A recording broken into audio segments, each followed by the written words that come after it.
o'tirib, bu yerda yiqildim, bir yig'lab olay, bu yerda yiqildim, bir yig'lab olay bilan odam kuchli bo'ladi.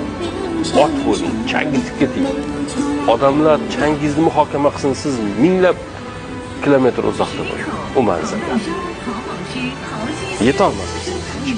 Qayerdaligingizni bilmasin, bilolmasin. Doimiy oldinga harakat qilish kerak. Hamma bilan pachakilashib o'tirib bo'lmaydi bu hayotda.